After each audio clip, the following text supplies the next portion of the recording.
I was born in Oak Park, Illinois, and then moved to Wheaton, Illinois when I was 4. I'm from in the Philippines. I was born and raised in the Philippines, Manila. I'm from Glendale, California, born and raised. I am a native Californian, tracing my ancestry back to pre-gold rush days.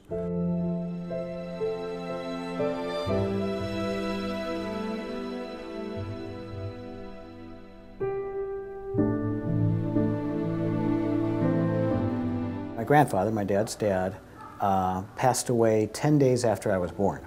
So right away, when I came into the world, there was some grieving that was going around. And then I had a grandmother who passed away on Christmas Day a few years later. So I just kind of have realized, thinking back on it, that, you know, and just even watching my parents handle you know, their parents passing away and just how they did that with such grace and such faith.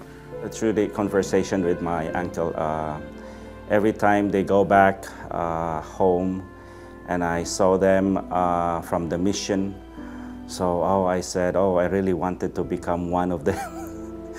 So that triggered me to follow their steps.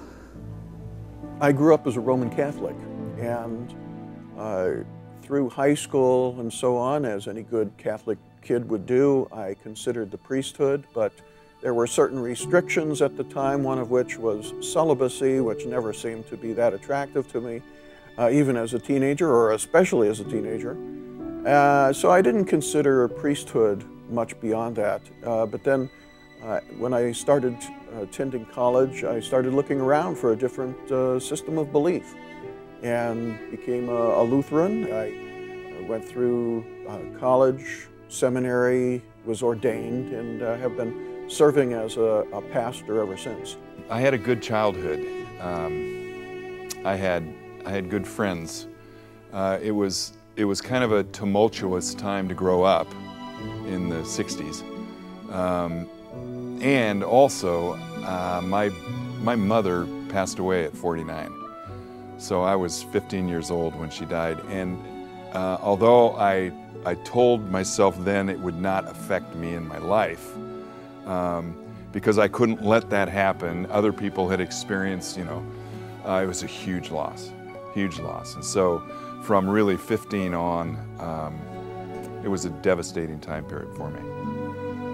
When I played baseball, in fact, my mom came to all the games because she was home, and my dad worked in Chicago. We lived in the suburbs, but he would come when he could. And when I'd come up to bat, I could always hear him yell out, "Be ready, be ready," you know, for the pitch coming in. And when I spoke at his service, I said, "Hey, I don't know anybody that was more ready to meet the Lord than my dad. He really fostered a relationship with God throughout his whole life." Around the 6-month mark, being with Hospice Care of the West, I was thinking, how would I express my pleasure of working with hospice?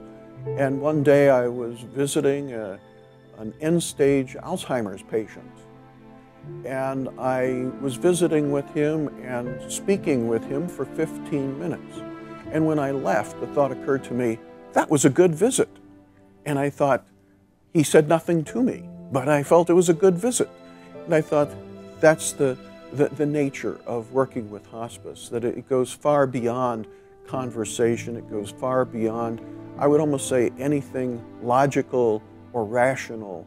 There's a feeling about it. There's the interrelationship that's there means such a great deal. There was this patient whom I'm following with, and he is an agnostic, and he was a veteran.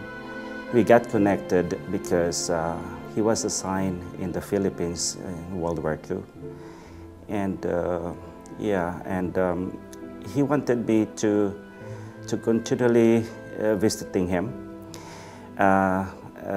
At first, we were not talking about God, but later, as I follow visiting him, we got connected and we talked about it. And yeah, he kind of listened to me. And before he died last week, he just told me that I do believe that there is someone there, and he really appreciated me seeing him, and even if he's an agnostic, and the time that I spent with him.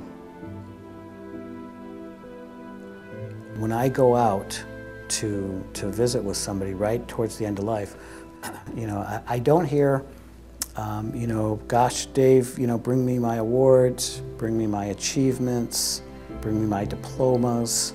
You know, I want to see the things I've done, but it's always bring me my friends, you know, bring me my family. Because I think, you know, at the end of, what I'll share is at the end of life, at the end of the day and at the end of life, what matters is people, not things. And so I think I've always just kind of, you know, put that emphasis on, or tried to put the emphasis on people. When it came time to celebrate the life of their mother and father, they had it in one of their homes, invited family and friends, and both Dave and I took a portion of that celebration and did that together. It was, can I say fun? It's sad from a compassion standpoint, but it was a great celebration. And it was wonderful to work side by side with Dave. Being a pastor of a congregational church, it becomes a very homogeneous experience. Many of the people have the same beliefs or very close to the same beliefs. I wanted more diversity. I wanted to be in a relationship, in dialogue with people from different religious backgrounds. Sometimes people will either ask or just kind of comment, I just don't want it to be painful. I don't want it to hurt. And again, the encouragement that I'm able to give them is that's why hospice is here. Hospice is about comfort care. And you've got a nurse, and you've got a social worker, you've got a home health aide, you've got a volunteer, and you've got the chaplain coming in. And we're gonna do our best to have you be comfortable. I also let them know that death is not the end. On the contrary, it is a start of a new life. So it's a very fulfilling time to be with a dying patient. To me, one of the main purposes for hospice is truly to bridge that gap, to bring medical, physical, and spiritual aspects together, because they're so important.